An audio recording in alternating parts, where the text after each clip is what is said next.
El tema que trataremos ahora es el de distribución conjunta de probabilidades de variables aleatorias. ¿Qué significa esto? Bueno, en esta imagen nosotros podemos ver que se trata algo así como de una estación en un aeropuerto donde las personas están haciendo espera para poder abordar sus aviones. Pensemos en algunas variables aleatorias que podemos considerar que ocurren en este tipo de casos. Que podemos pensar en el género de las personas. En un avión, ¿cuál es el género de las personas que abordan? Puede ser masculino, puede ser femenino.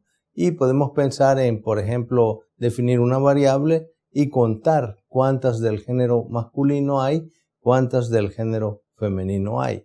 Entonces tenemos dos variables, una que cuenta el número del género masculino y otra el número del género femenino. ¿Qué otras variables podemos encontrar? Podemos considerar, observen que algunas de estas personas tienen muy poco equipaje, otras tienen mucho equipaje. Entonces podríamos pensar en el número de maletas o de equipaje que lleva, o el peso en equipaje que lleva, o el número de maletas que lleva, o la cantidad de equipaje que lleva a la persona. Entonces tendríamos varias variables ahí, depende si lo hacemos por número, si lo hacemos por peso. Entonces podríamos definir, digamos, la otra que podríamos considerar, digamos, es, observen que no todos son de la misma edad. Entonces podríamos pensar que de edades, ¿cuál es la edad de una persona? Podría ser pensar en algo más general, digamos como tercera edad. ¿Cuántos de tercera edad viajan y cuántos de otras edades que no son tercera edad? Podríamos pensar cuántos niños, podríamos pensar las nacionalidades, de qué nacionalidad son las personas que viajan. Entonces, hay muchas variables que pueden estar relacionadas con un mismo, digamos, escenario, con una misma situación. Todos están ahí y yo puedo definir muchas variables. Ahora, digamos, vamos a tratar de formalizar estas ideas con, pues, la definición. Y tenemos la definición de distribución conjunta de probabilidades de variables aleatorias discretas para iniciar. Sean W y Z, dos variables aleatorias discretas, como algunas de las que mencioné. La función de distribución conjunta de probabilidades de W y Z se define tiene ese nombre H, lo vamos a poner un nombre porque es una función. Entonces, al ser una función, debe tener un nombre. Le hemos puesto H y vamos a ver que relaciona dos valores, I y J. Pero la I pertenece a una variable que se llama W y la J pertenece a una variable que se llama Z. Es donde se están moviendo las variaciones de I y donde están moviendo las variaciones de J. J está variando para la variable Z y el I está variando para la variable W. Entonces, esa P indica la probabilidad de que la variable W tome el valor I y simultáneamente la variable Z tome el valor J. Lo mejor de todo esto es que vamos a poderlo explicar a través de un ejemplo. Tenemos una moneda. Pensemos en el lanzamiento de una moneda varias veces, 3 veces. Yo lanzo la moneda una vez, bueno, puede caer cara o puede caer sello. Lanzo la moneda otra vez, vuelve a caer o cara o sello. Lanzo la moneda una tercera vez y puede caer cara o sello. Entonces, debo definir un experimento aleatorio alrededor de esto, que es observar el resultado en la cara superior luego del lanzamiento de la moneda 3 veces. Observar en cada lanzamiento la cara superior de la moneda luego de 3 lanzamientos. Entonces voy a tener un espacio muestral asociado a eso. Voy a tener, en este caso, es un caso conjunto el que me interesa, que voy a relacionar varias variables. Ahí ahorita no he definido las variables que voy a relacionar, pero estoy a punto de hacerlo. Y obviamente voy a tratar de hablar de la distribución de probabilidades relacionada con la conjunta, que es lo que me está interesando en este tema. Veamos cómo sería el caso de este ejemplo de lanzar la moneda 3 veces. Entonces se lanza la moneda 3 veces sobre una superficie plana. Eso me define este espacio muestral que está indicado acá, donde dice que los resultados pueden ser cara, cara, cara. La C significa cara y la S significa sello. Cara, cara, sello, otro resultado posible. Cara, sello, cara. Y observen cómo es que yo he ido moviendo la S del sello. Primero no hay ninguna, luego hay una y luego la voy moviendo de posición hasta llegar a la primera posición donde ya no puede moverse más. Luego voy a poner 2 sellos, entonces cara, sello, sello. Luego muevo uno de los dos, o sea que voy moviendo el cara, lo voy adelantando, adelantando hasta llegar al otro extremo, como hice con el sello anteriormente, y ya no se pueden obtener más. Y por último, 3 sellos, que es lo que tengo aquí al final. Esos son todos los resultados posibles, no hay más. Hay otras formas de poder determinar cuántos hay. Por ejemplo, solo tengo 2 resultados en cada lanzamiento. Y lo voy a hacer 3 veces, entonces es 2 elevado a la 3. Eso me genera el valor de 8, que son los valores que tengo acá. Los podemos contar y son 8. Pero voy a definir luego estas dos variables, la X y la Y que tengo acá. La X dice número de caras obtenidas en los 3 lanzamientos. Entonces yo veo los 3 lanzamientos. Cuando yo veo este espacio de estados, yo debo de saber que solo se va a dar uno de ellos, no sé cuál. Puede ser el primero, donde sea cara, cara, cara. Puede ser el segundo, puede ser el tercer, puede ser cualquiera, pero solo se va a dar uno. Entonces, cuando yo cuento en la variable X, solo estoy viendo uno de los resultados posibles. Y yo veo, dice, el número de caras obtenidas. En el primer caso sería 3. Ya. Y en el segundo caso de la variable Y dice el número del lanzamiento en el que ocurrió la primera cara. Ocurre en el primer lanzamiento. Y dice que es 0 si no ocurre nunca, porque puede ser en el caso sello, sello, sello, donde no ocurre nunca. Entonces, ahí pondría 0, nunca ocurre. Entonces, Y sería 0. Esos serían los espacios muestrales para las variables X y para la variable Y, individuales, separados. Pero me interesa la conjunta de ellos y lo hemos denotado por el S de XY. Y puedo ver, ¿verdad? Que yo puedo relacionar el 3, por ejemplo, que tengo 3 caras y ocurre la primera cara en la posición 1 y tengo el 3-1 inicial que aparece en esa lista. En el segundo resultado posible tengo 2 caras, es el primer 2 que aparece en el par ordenado. Y como la primera fue cara, entonces ocurre la cara en el primer lanzamiento, es el 1 que aparece a continuación en el segundo par ordenado. El tercer par ordenado, el 2-1, es porque hay 2 caras y la primera cara ocurre en el primer lanzamiento. En el 2-2 que aparece a continuación, es porque hay 2 caras, pero la primera cara ocurre en el segundo lanzamiento. El 1-1 que aparece aquí es porque solo hay una cara y ocurre en el primer lanzamiento. Luego 1-2 vemos que siempre hay una cara y ocurre en el segundo lanzamiento. Y el 1-3 es una cara y en el tercer lanzamiento. Y el último es 0-0 porque no hay caras. Y no hay caras significa 0 caras y además no ocurre en ningún lanzamiento, entonces ya se ha definido que va a ser 0. Entonces aparece el 0-0. Claro, no se pueden repetir valores en un conjunto. Solo tengo que ponerlos una vez. Y yo veo que hay algunos repetidos ahí, el 2-1, por ejemplo.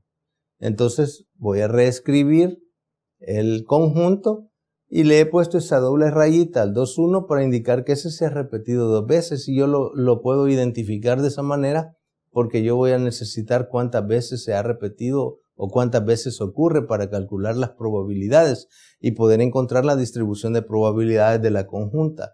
Estos son todos los resultados posibles de la conjunta, no hay más, aquí están todos. Entonces, cuando yo vea la conjunta, estos son todos los resultados posibles y puedo ver que hay 1, 2, 3, 4, 5, 6, 7, 8 resultados posibles, algunos de ellos repetidos, que se hace, digamos, el 2, 1 en ese caso. Veamos cómo se calcula esto a través de la siguiente tabla. Yo tengo en la parte superior la variable X, en la parte lateral izquierda la variable Y, y tengo los valores que puede tener la variable X y la variable Y como encabezados, digámosle así, de columnas y de filas. Esa H y J igual a la probabilidad de que X sea Y y que Y sea J es lo que yo quiero calcular. En este caso, como si recordamos el ejercicio, teníamos este espacio muestral, ese XY 3,1 es el primero que aparece ahí y solo hay un 3,1 de los 8 posibles. Entonces la probabilidad del 3,1, que es columna 3, donde la X toma el valor 3, fila Y igual 1, ese valor es 1/8, solo hay 1 de 8. El otro era 2,1, pero aparece 2 veces. Entonces, ya tenemos el 3,1, ahora veamos el 2,1. Hay 2 de 8 en esa posición. El siguiente y todos los demás eran 1 de 8, si recordamos, ¿verdad? Seguía el 2, 2, seguía el 1, 1, luego el 1, 2, luego el 1, 3, luego el 0, 0, y ahí están, ya están los 8 octavos ahí distribuidos, ya no hay más, ya no hay otras posibilidades.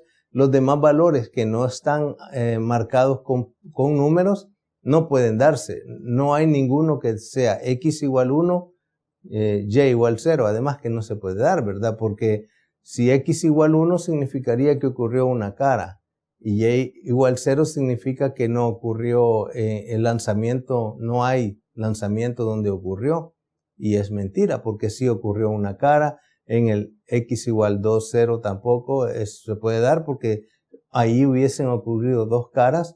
Digamos, ya se contabilizó que cuando es 2 caras, pueden ocurrir en el primer lanzamiento o en el segundo lanzamiento. No puede haber 2 caras y que ocurran en el tercer lanzamiento y así sucesivamente. Entonces todos esos valores que no se pueden dar los vamos a considerar 0 porque no se pueden dar y así pues completamos esta tabla. Así es como se completa una tabla de distribución de la conjunta de dos variables aleatorias discretas. Esto siempre es importante para poder encontrar otro tipo de probabilidades, como por ejemplo esta. Tenemos varios casos. Aquí tenemos de que quiero encontrar la probabilidad de que la variable X esté entre 0 y 3, mayor que 0, menor que 3.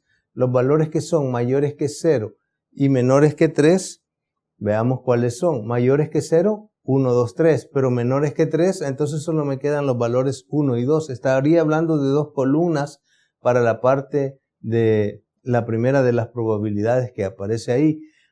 Pero me está diciendo que simultáneamente la Y debe de valer 1. Entonces yo debo de ver en las columnas donde X es igual a 1 y X es igual a 2, ver la fila donde Y vale 1. Y entonces tendría 1/8 y 2/8, que son los únicos donde Y vale 1 y están en las columnas de X igual 1 y X igual 2, que son los que cumplen el requerimiento que está ahí. Entonces esa probabilidad es 3/8 y ahí tenemos el valor. Veamos la siguiente, la probabilidad de que X sea menor que 3 y Y sea menor que 1. X menor que 3 significa que puede ser 0, 1 o 2. Y Y menor que 1 solo puede ser 0. Entonces vamos a visualizar solo la fila del 0, del Y igual 0, porque es el único que es menor que 1. Y vamos a ver los valores que toma la X que sean menores que 3 en esa fila, que sería 0, 1 y 2. Eso lo podemos observar en la tabla. Entonces, en la fila del Y igual 0, los únicos valores que tiene ahí valor son los 0, 0. Entonces, esa probabilidad sería 1/8. Esa probabilidad segunda sería 1/8. Y usted puede verificar que las siguientes probabilidades también se cumplen haciendo exactamente lo mismo que acabamos de hacer. X igual 2, veo solo la columna X igual 2 y simultáneamente Y mayor que 1, eso significaría que va de 2 y 3, porque los valores solo son 0, 1 y 2 y 3 para Y, entonces mayores que 1 son 2 y 3. Y X igual 2 solo voy a ver la columna del X igual 2 y donde se cumpla simultáneamente que Y vale 2 y Y vale 3 en esa columna, los valores, y usted va a verificar que eso da 1/8. X igual 1, entonces ahí no estoy tomando en cuenta Y. Sí, lo estoy tomando en cuenta porque voy a tomar todos los valores de Y, porque solo estoy considerando X igual 1. Al ver la columna X igual 1 y sumando todos los valores de Y que aparecen ahí, usted va a verificar que eso da 3/8. Y este último hay un cambio porque no es un I, sino que es un O. Entonces, un O significa que o se da la primera, o se da la segunda, o se dan ambas. Entonces, que se dé X igual 2, esa es la columna del X igual 2. Que se dé Y mayor que 1, entonces estamos hablando de las filas 2 y 3. Pero como es un O, no es la intersección únicamente de la columna 2 con 2 y 3, sino que es todo lo que esté ahí, porque si se da Y mayor que 1 es las dos filas del 2 y del 3 de Y la columna del X igual 2 del X. Eso debe dar, verifique, 3/8. Para concluir, aquí solo me hace falta hablar de un caso que se llama la distribución marginal de X y de Y. ¿Qué son las distribuciones marginales? Veámoslo rapidito en esta tabla otra vez. Las distribuciones marginales serían lo que estaría al margen de la tabla. En la fila Y igual 0 estaríamos hablando de 1/8. En la fila de Y igual 1 estaríamos hablando de 4/8. En la fila del Y igual 2 estaríamos hablando de 2/8. En la fila del Y igual 3 estaríamos hablando de 1/8. Y lo mismo en columnas. La columna del X igual 0, la suma de toda la columna, abajo se puede escribir 1/8. En X igual 1 es 3/8. En X igual 2 es 3/8. En X igual 3 es de nuevo 1/8. Y otra característica es que la suma de todas las marginales debe dar 1, tanto en fila como en columna. Eso lo puede verificar usted. Ahora pues nada más compartirles un pensamiento de despedida, y esto fue algo que dijo Thomas Edison. El éxito es 1% de inspiración y 99% de transpiración, lo que significa que hay que sudar, hay que trabajar, hay que esforzarse para lograr el éxito. Y esa es mi invitación para que usted también lo pueda lograr. Muchas gracias.